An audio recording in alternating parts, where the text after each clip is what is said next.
Israa'el dhukaasa waraanaa biyyoota sadiitiin marfamuun dhagahame. Gambiraatiin ammoo dubbi himaan waraana Iraan Jeneraal Abbool Faarjii Sheekalaachiin Ameerikaa fi Israa'el gara fuulduraatti illee qarqara hulaa galaana Hormuuz akka hin baane akeekachiise.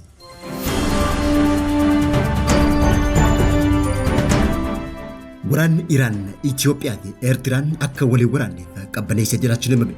Waraanni baajjiddu galeessatti kaafame waraana Itoo Eertiraa saffisaa ture qabbaneessee jiraachuu xiinxaltoonni siyaasaa baajjiddu galeessaa waan dubbatan qabanii bal'ina oduutiin dhiyeessin.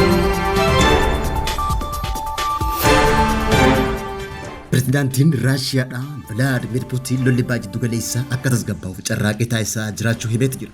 Raashiyaan ammoo lola baajjiddu galeessaa keessaa waan fayyadamtee qabdi bal'ina oduutiin dhiyeessina.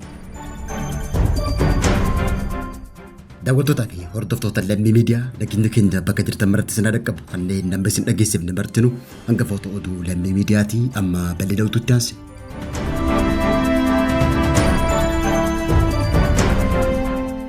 Biyyi Israa'el yeroo ammaan tana waraana gama sadiitiin haleelamaa jiraachuudhaan qormaata biraa keessa galuun dhagahame.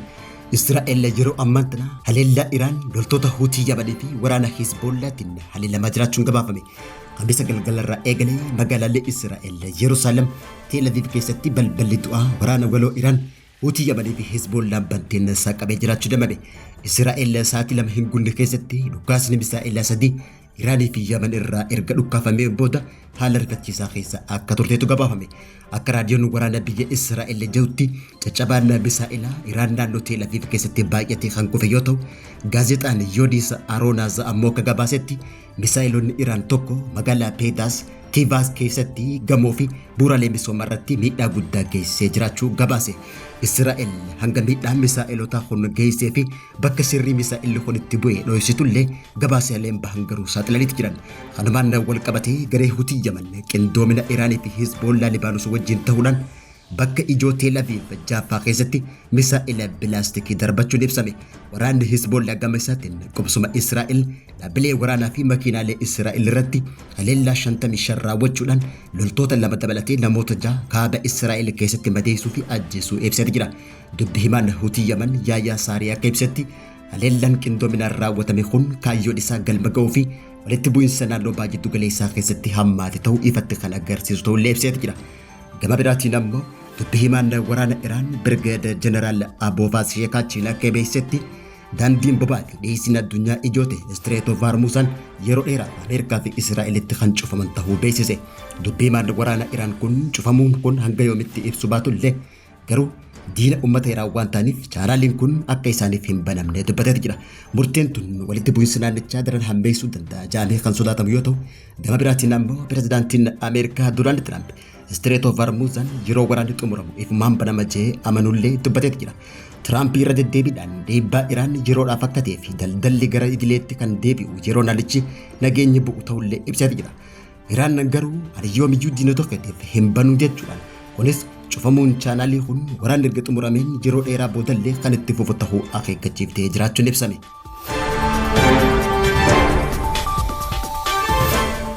Waraanni Iraan Itoophiyaadhaaf eebba hin eegamne fidee jira jechuudhaan yoo dubbatamu gara biraatiin ammoo jiruuf jireenya uummata Itoophiyaa irratti rakkoo hamaa fiduun gabaafame. Xiinxalaan siyaasaa olaanaan gaafa Afrikaa waabeffachuun akka gabaafametti waraanni Iraan ka'uun waraana Itoophiyaa fi Eertiraa akka hin mudanne taasisee jiraachuu himeeti jira. Akkamitti waraanni waraana biraa ittisuu akka danda'u sababoota ajaa'ibsiisoo tokko tokkoon kan tarreeffamaa yoggaa ta'u, waraanni baajjiddu galeessaa keessatti dhohee guyyaa 35ffaa isaa seenuun ni beekama. Guyyoota kanatti misaa'ilonni odoo hin dhukkaafamin akkasumallee misaa'ilonni boqonnaa tokko malee dhukkaafamaa turan ammas dhukkaafamaa jiran. Dirooniileen hedduun samii baajjiddu galeessaa keessatti akka firii mukaa kan harcaan hoggaa ta'u, akkuma beekamu lolli kun odoo hin ka'in dura addunyaa keessattis ta'e biyya teenya keessatti taateewwan siyaasaa oowwaa ta'an hedduun mul'achaa turuun ni yaadatama. Isaan keessaa dhimmi lola Itoophiyaa fi Eertiraa jidduu jiru yeroo dhiyootti lolli ni kaafama jedhamee kan sodaatamu hoggaa ta'u, torbaanota Ameerikaa fi Israa'el haleellaa Iraan irratti raawwataniin duratti Itoophiyaan loltoota hedduu gara daangaa Eertiraatti bobbaasaa turuun lolli Eertiraa fi Itoophiyaa eegamaa turuu ni yaadatama. Dippiloomaatonni illee waraanni kun dhohuudhaaf qarqararra akka jiru dubbachaa kan turan yoo ta'u, haa ta'uutii malee odoo lolli kun hin jalqabin dura guyyaa wixataa baatii gurraandhalaa 28 bara 2026 Ameerikaa fi Israa'el haleellaa daguutiin hooggantoota Iraan murroo godhanitti jiran. Sababa lola kanaatiin ajandaan addunyaa waraana Itoophiyaa fi Eertiraan eegaa turte gara abbaa jiddu galeessaatti fuuladdeeffatee jira. Xiinxalaan siyaasaa abbaa jiddu galeessaa lammii Eertiraati Mohammad Abubakar BBC afaan Ingiliffaatiif yaada kanneen waraanni abbaa jiddu galeessaa keessatti adeemsifamaa ture balaa waraana Itoophiyaa fi Eertiraa jidduu jiru hanqiseeti jira jechuudhaan dubbate.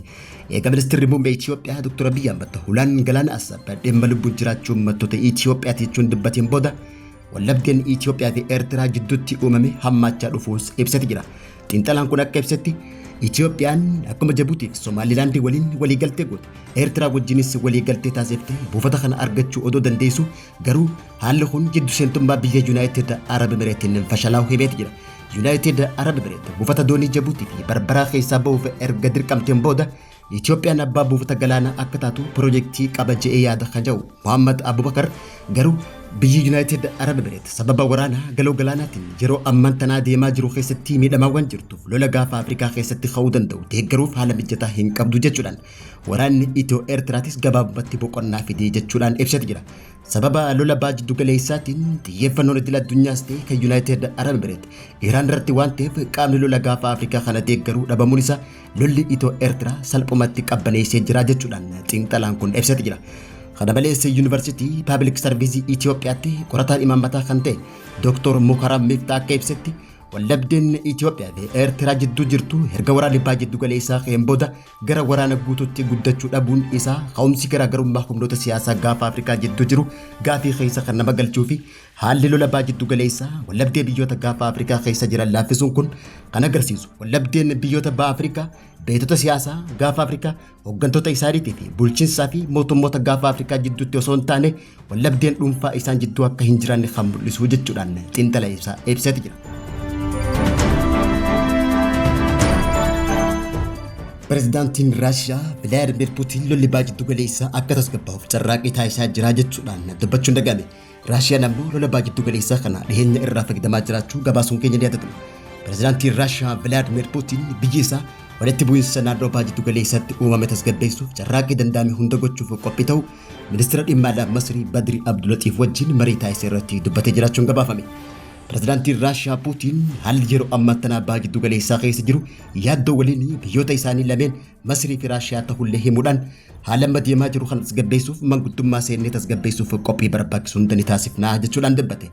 Ibsi mootummaa Raashiyaa kun eeda galgala eebla 2 bara 2026 kan gadhiifame waggaa ta'u pireezidaantiin Raashiyaa Puutiin turtii waajjira isaa Kremlin keessatti ministeera dhimma alaa Masrii waliin taasise irratti walitti bu'iinsi amma jiru hatattamaan furmaata ni argata jennee hundi keenya ni abdannaa jechuudhaan dubbate.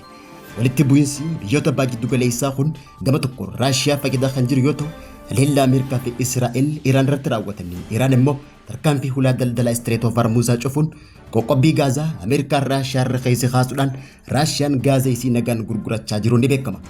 Iraan daandii boba'aa addunyaa keessatti dabalu Strait of Hormuz cufuun Ameerikaa fi biyyoota addunyaa hedduutti hanqina bobaatiif kan saaxilaman yeroo ta'u yeroo ammaan tana biyyoonni michuu Ameerikaa ta'an hedduun bobaa Raashiyaa bitachaa jiraachuun ibsameet jira. Gama kanaan immoo Raashiyaan gama tokkoon lola kanarraa fayyadamtuu ta'uun ibsameet jira. Haaluma kanaan Raashiyaan dhimma kana fayyadamuu ta'uu ishee wal qabate karaa biraatiin harka lafa jalaatiin Iraan deeggaraa jiraachuulleen ibsame.